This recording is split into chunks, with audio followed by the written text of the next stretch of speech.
Hello, नमस्कार, सत श्री अकाल, जय हिंद दोस्तों।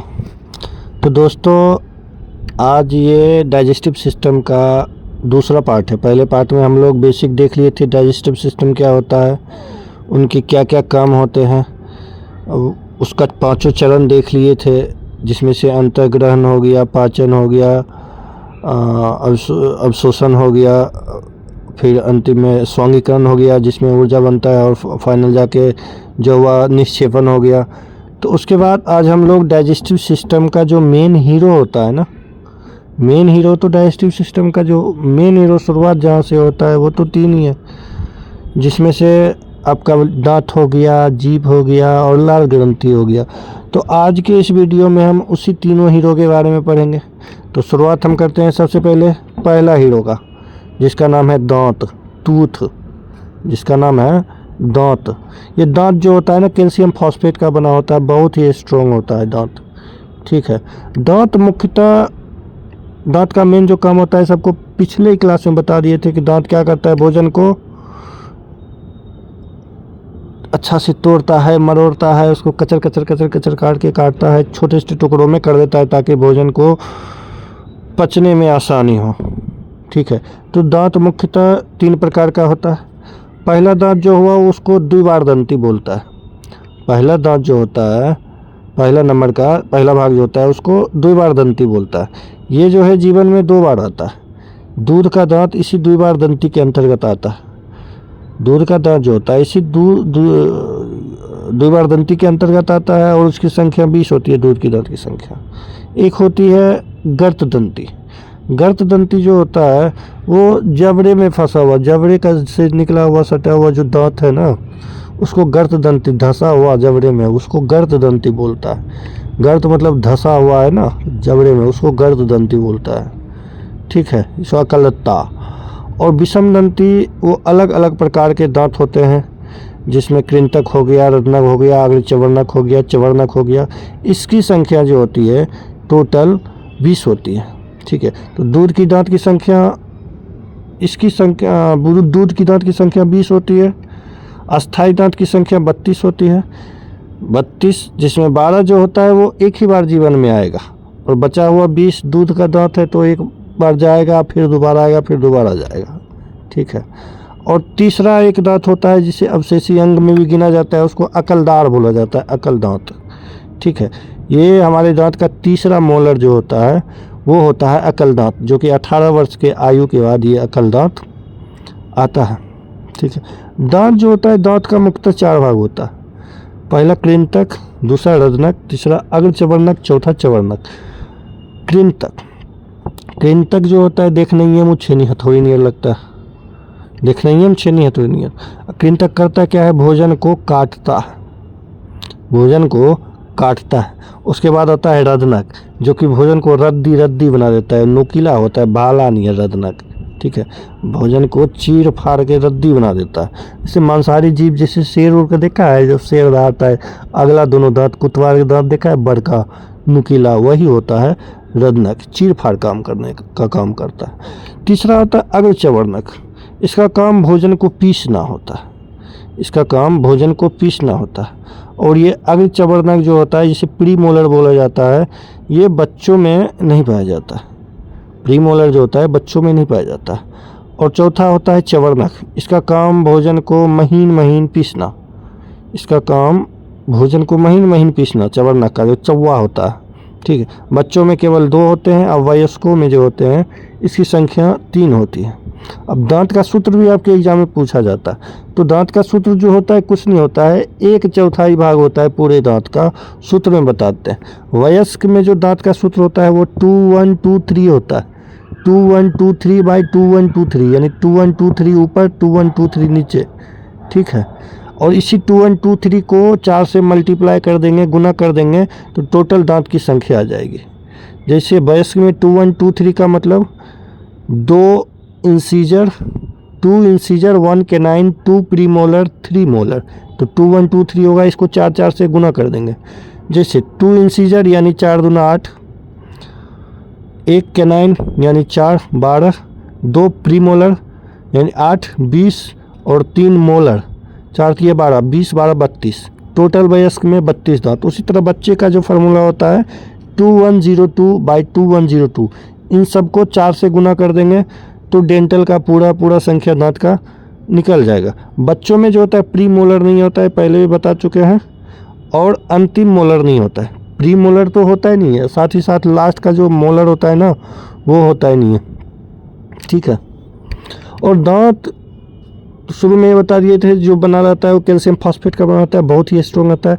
दांत का मुख्यतः 3 लेयर होता है। सबसे निचला लेयर जो होता है ना उसको पल्प बोला जाता है, जो कि रेड कलर का होता है। उसके ऊपर पीला कलर का जो होता है लेयर उसको डेंटाइन बोला जाता है। पीला कलर के जो लेयर होता है उसको डेंटाइन बोला जाता है। और सबसे ऊपरी परत जो होती है ना इनामेल, जो कि हमारे शरीर का सबसे स्ट्रॉन्ग पार्ट होता है, सबसे स्ट्रॉन्ग अंग हुआ इनामेल, ठीक है। तो दांत का सबसे ऊपरी भाग इनामेल होता है, जो कि सफ़ेद और चमचम करते रहता है, ठीक है। अब हम लोग देखते हैं जीभ। दांत के बारे में समझ गए सब कुछ। अब डाइजेस्टिव सिस्टम का, पाचन तंत्र का दूसरा हीरो जो है वो जीभ है। दूसरा हीरो जीभ है। जीभ क्या होता है? जीभ कुछ नहीं, एक तरह का मांसपेशी है, पेशीय अंग है। जीभ जो है यानी मस्कुलर ऑर्गन है, ठीक है। जो कि जब हम लोग जीभ ऊपर करते हैं ना तो देखिएगा एक मांस का जो रहता है वो जीभ से जुड़ा रहता है। जब जीभ को ऊपर कीजिएगा तो देखिएगा जीभ जिससे जुड़ा रहता है ना, जिस मांस से, उसका नाम होता है फ्रेनुअल लिंगुआ, ठीक है। हमारा जीभ जो है वो एक पेशीय अंग है जो कि फ्रेनुअल लिंगुआ नामक एक मांस के टुकड़े से जुड़ा रहता है। जब हम लोग जीभ ऊपर करते हैं तो देखते हैं। और जीभ कुछ नहीं, एक मूवेबल अंग है जो भोजन को इधर उधर घुमा घुमा के लार को मिलाने में मदद करता है। और साथ ही साथ जीभ जो होता है ना, महिलाओं में जीभ जो होती है वो पुरुषों के मुकाबले थोड़ी लंबी होती है। महिलाओं की जीभ पुरुषों के मुकाबले थोड़ी लंबी होती है। जीभ का मेन काम जो होता है ना वो स्वाद को परखना, स्वाद को चखना। जीभ का टोटल 4 भाग होता है, ठीक है। और चारों भाग से ये अलग अलग स्वाद लेता है। स्वाद में जैसे मीठा हो गया, नमकीन हो गया, खट्टा हो गया, कड़वा हो गया, यही चारों स्वाद है, ठीक है। तीखापन स्वाद नहीं होता है। तो मीठा जो स्वाद होता है जीभ के सबसे नीचे लोलकी होता है, निचला भाग, इस पे मीठापन का स्वाद जीभ के सबसे आगे वाले भाग, अग्र भाग से आता है। उसके पीछे वाले भाग से नमकीन स्वाद आता है, अग्र पार्श्व भाग से नमकीन स्वाद आता है। फिर पश्च पार्श्व भाग जो होता है उसके पीछे वाले भाग से खट्टा, और सबसे पीछे वाले भाग जहाँ से हम लोग जिह्वा करते हैं वहाँ से पश्च, जो सबसे पिछला भाग होता है पश्च भाग होता है, वहाँ से कड़वा आता है, वहाँ से स्वाद कड़वा आता है। तो तीखापन स्वाद नहीं होता है। उमामी बोला जाता है कि स्वाद, लेकिन बहुत किताब में इसको स्वाद नहीं माना गया है, ठीक है। उमामी का मतलब कि जो लहसुन प्याज होता है ना, एलिसिन नामक एक तत्व होता है जिसके कारण जो जीभ होती है ना, जीभ के ऊपर जो स्वाद कलिकाएँ होती है, टेस्ट बड्स होते हैं जो उपस्थित लगभग 8000 की संख्या में, वो क्या, उसको क्या करता है, जो लहसुन प्याज के अंदर एलिसिन होता है वो उस कोशिका को, उस जो जीभ के ऊपर जो छिद्र रहता है ना, स्वाद कनिकाएँ रहता है, उसको वो तोड़ देता है, उसके वहाँ के सेल को वो डिस्टर्ब कर देता है, जिसके कारण से जलन होती है। तो हम कहने का मतलब क्या हुआ कि जो तीखापन होता है ना, तीखापन को स्वाद में हम लोग नहीं गिन सकते। तीखापन जो होता है वो स्वाद नहीं होता, ठीक है। अब हम लोग चलते हैं लार ग्रंथि पे, ठीक है। लार ग्रंथि कुछ नहीं होता है, एक बहिस्राविक यानी एक्सोक्राइन ग्लैंड होता है, ठीक है, जिसका काम मुंह के अंदर जब भोजन आता है ना, भोजन के अंदर एंजाइम छीट के भोजन को चिपचिपा बना देना। मुंह के अंदर मुख्यतः 3 जोड़ी लार ग्रंथि पाई जाती है। मुंह के अंदर मुख्यतः 3 जोड़ी लार ग्रंथि पाई जाती है, एक मैंडिबुलर, एक सबलिंगुअल, एक पैरोटिड। पहला पैरोटिड, दूसरा सब मैंडिबुलर, तीसरा सबलिंगुअल। पैरोटिड ग्रंथि जो होता है ना वो कान के नीचे होता है, सबसे बड़ी ग्रंथि होती है पैरोटिड ग्रंथि होती है। सांप में यही ग्रंथि होता है जिसके अंदर विष भरा रहता है। तो पैरोटिड ग्रंथि जो होता है वो कान के नीचे होता है, पीछे, ठीक है, नीचे और पीछे, जो सबसे बड़ी ग्रंथि है। और दूसरा होता है सब मैंडिबुलर, ये जो होता है जबड़े के नीचे, सब मैंडिबुलर जो होता है वो जबड़ी के नीचे होता है। और तीसरा ग्रंथि होता है सबलिंगुअल, जो जीभ के ठीक नीचे होता है। सबलिंगुअल जो कि जीभ के ठीक नीचे होता है। तो यहाँ तक समझ गए। लार की कितने प्रकार की होती है? 3 प्रकार की होती है।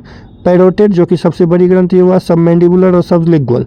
ठीक, सबलिंगुअल, ये तीनों जो होता है लार ग्रंथि में आता है, जो कि भोजन को पचाने में बहुत ही ज़्यादा मदद करता है। और हम लोग डेली लगभग 1 से 1.5 लीटर लार अपने जीभ से निकालते हैं।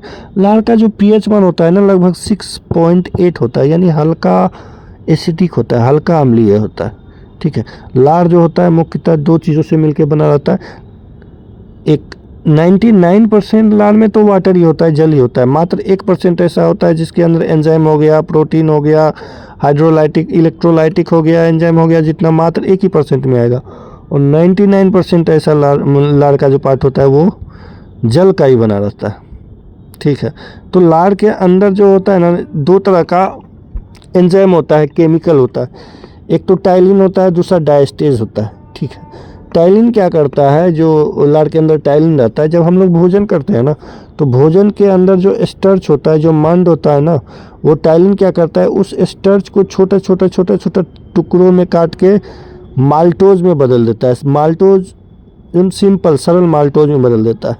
फिर दूसरा एंजाइम लार छोड़ता है जिसको माल्टेज बोला जाता है। और वो माल्टेज क्या करता है, उस माल्टोज को छोटा टुकड़ों में बांट के ग्लूकोज बना देता है। उस माल्टोज को माल्टेज क्या करता है, छोटा टुकड़ों में बांट के ग्लूकोज बनाता है। वही ग्लूकोज जो होता है हमारे शरीर में एनर्जी देने का काम करता है। एक गलसुआ नाम सुना होगा आप लोग कि गलफुल्ली हो गए, बच्चा में गलफुल्ली हो जाता है, गलसुआ। तो गलसुआ जो होता है ना, वो पैरोटिड ग्रंथि जो होता है वही डिस्टर्ब जब होगा ना, तब गलसुआ हो जाता है। इससे बचपन में होता है तो इसमें गला में सूजन, गाल में सूजन आ जाती है। तो वो पैरोटिड ग्रंथि के डिस्टर्बेंस के कारण ही ये एक वायरल संक्रमण होता है गलसुआ। ठीक है, इसमें गले में सूजन आ जाती है, भोजन को निगलने और पानी पीने में बहुत दिक्कत हो जाता है। ठीक है, ये तो टॉन्सिल और घेगा होगा से अलग होता है गलसुआ। गलसुआ मेन जो होता है, जो हमारा जो पैरोटिड ग्रंथि होता है ना, उसी के डिस्टर्बेंस जो होता है, मम्स होता है, इसे गलसुआ बोला जाता है। ठीक है, तो हम लोग ग्रंथि भी पढ़ लिए, हम लोग इसमें आपका दांत भी देख लिए, जीभ भी देख लिए, लार ग्रंथि भी देख लिए, लार ग्रंथि का कितना पार्ट होता है वो भी देख लिए, किसका किसका क्या काम है वो भी देख लिए। अगर ये रिकॉर्डेड वीडियो अच्छा लगे तो इसको शेयर, सब्सक्राइब, लाइक ज़रूर कीजिए। जय हिंद, जय भारत, जय जय श्री राम।